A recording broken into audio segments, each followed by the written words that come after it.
Welcome to the Film Fan Club Show, Phase 2, Episode 4, for Wednesday, July 6th, 2016. Today, we're going to talk about Star Wars Rogue One, when we're getting a new trailer, as well as Batman's kill count in Batman vs. Superman, plus, is Ghostbusters starting to look good? All that and more. In just a second, the Film Fan Club Show starts right now.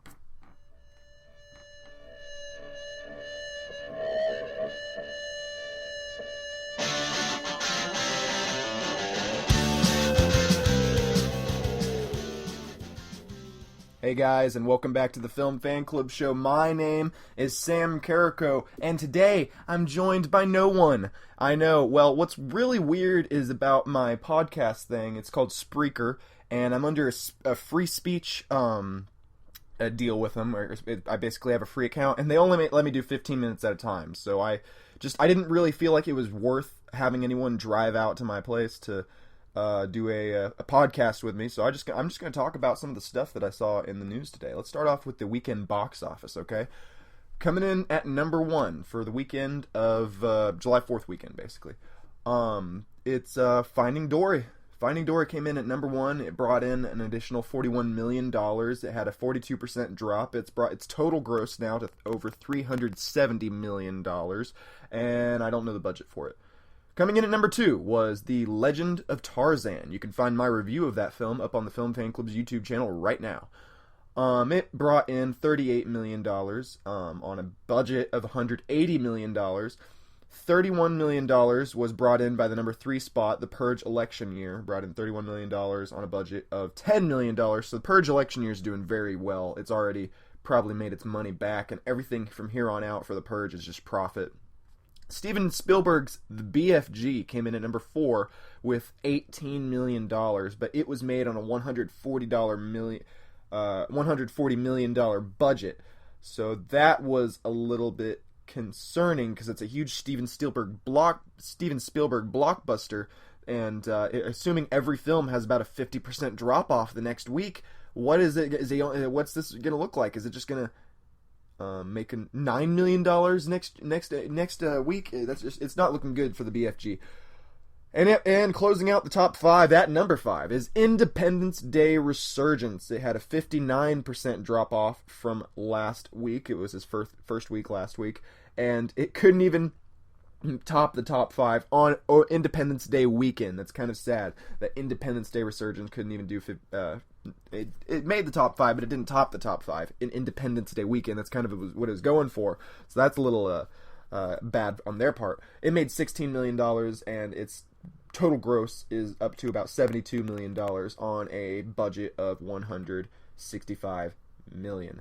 We will see how it turns out. My thoughts on it, basically, the box office, that is. I mean, Finding Dory is really starting to stay, or not starting, it's been at number 1 for 3 weeks now in a row, and it has overtaken Independence Day Resurgence. It's beaten that in its niche market. It's beaten the BFG, which is another family-friendly film that released, I think, by Disney. Yeah, Buena Vista, it's Disney.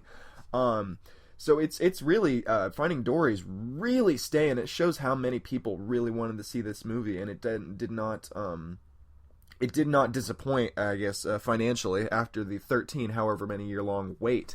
It has been doing very well, and the Purge election year, I mean, that's another thing that sticks out to me, is that the fact that it is made, its total gross so far is $31 million. Yeah, because it's in its first week it made its budget back already, because its budget was only $10 million, and then you take into consideration marketing, which is $20 million, so it's already doing very well.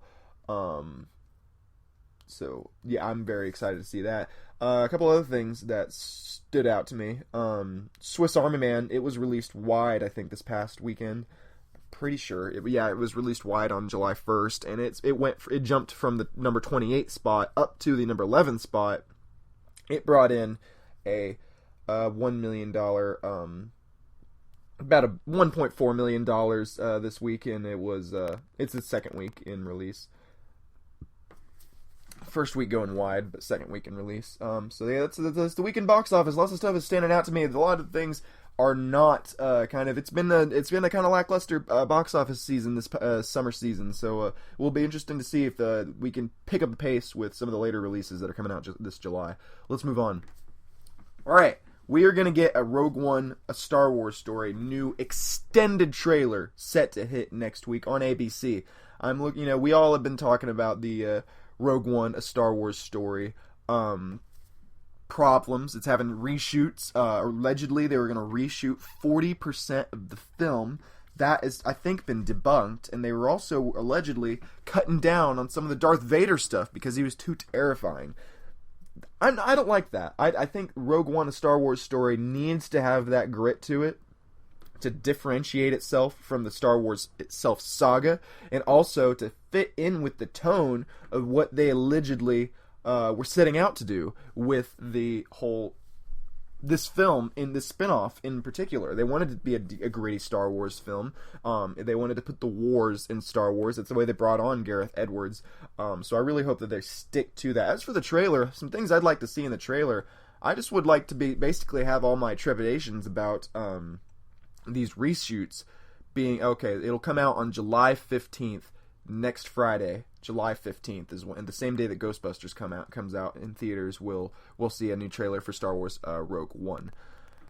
Yeah, I want to see more Vader in this trailer.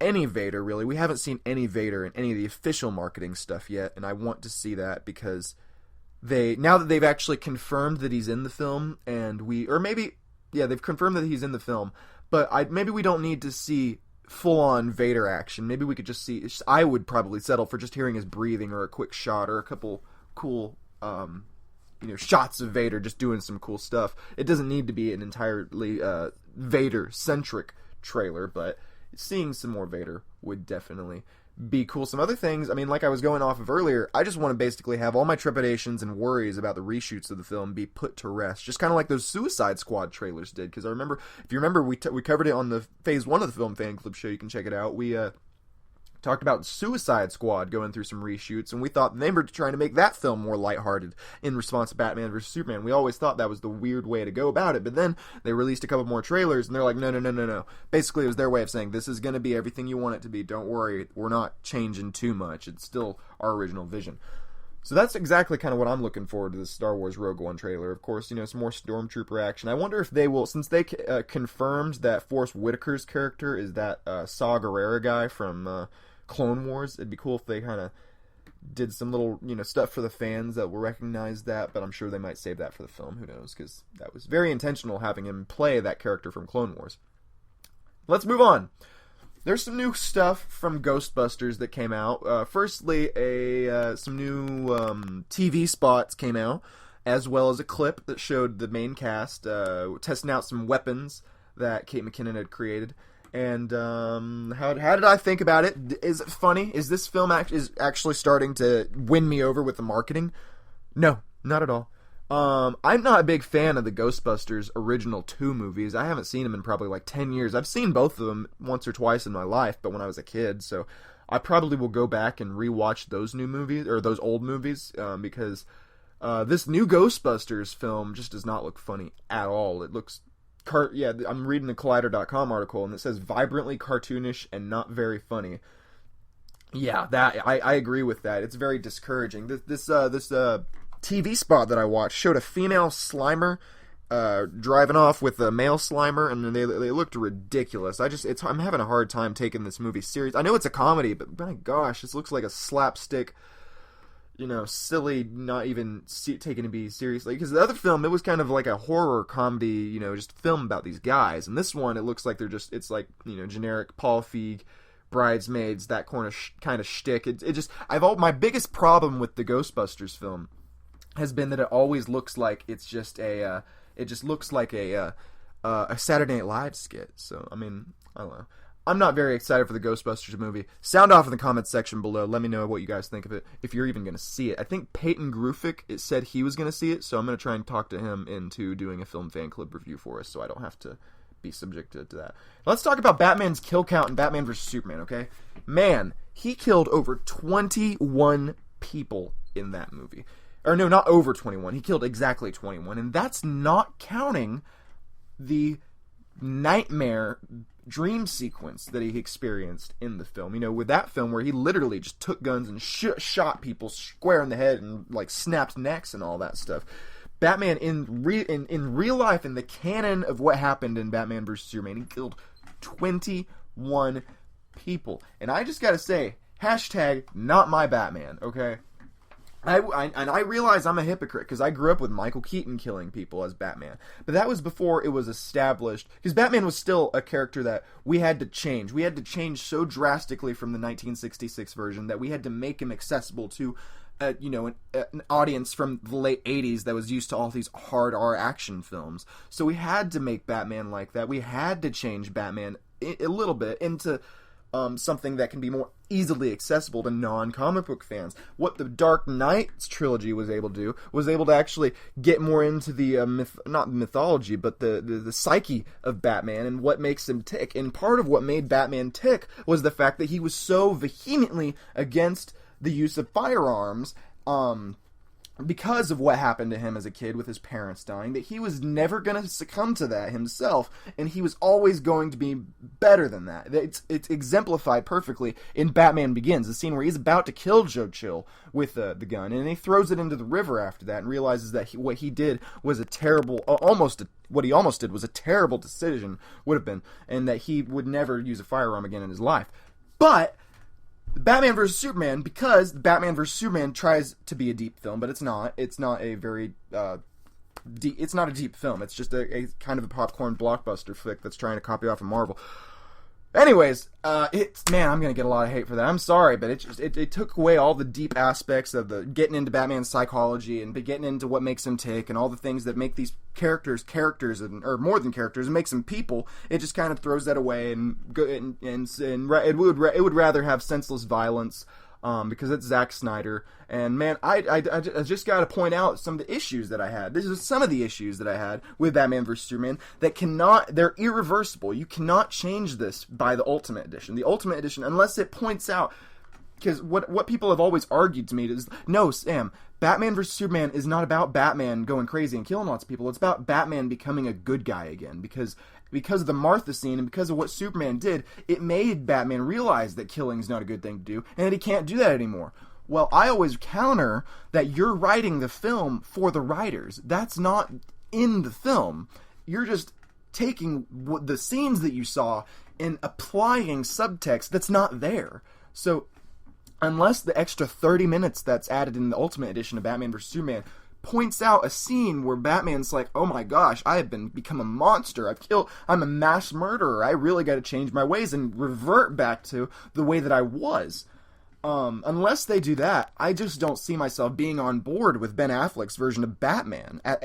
Just because he just seems more like the Punisher to me. I don't know. That's my thoughts on this issue with Batman vs. Superman. He's a cold-hearted mass murderer in these new movies, and I don't like it. Really quickly, Pixar is not going to do any more sequels after the Incredibles 2 in 2019. They have 4 more films after that. 2 of which are not dated, but they're in development, and they're all original films. I'm kind of on the fence about this because, we've had some Monsters Universities, and Finding Dory I was a little bit let down by. It wasn't quite as good as I wanted it to be, but also, those are sequels that didn't do the best. But also we've had some original films that didn't do the best, like I don't want to say Up, but The Good Dinosaur. The Good Dinosaur was not the best. Tangled I didn't really care for. Brave, a lot of those very forgettable original films. But then again, getting back to Up, Ratatouille, WALL-E, those are all original films. Inside Out was a great original film. So, I don't know. It's interesting to see what they're going to do next, because I definitely have enjoyed some sequels, but I really enjoy a lot of their original films. But at the same time, I want to see, what if we get another Incredibles movie or something like that, where I just have to see a sequel to it, because The Incredibles was such a good film, and I really wanted to see a sequel to that. And now, if we lived in a world where they're like, nope, no Incredibles sequel ever, I'd be like, man, that sucks. But I don't know. That's it for me today.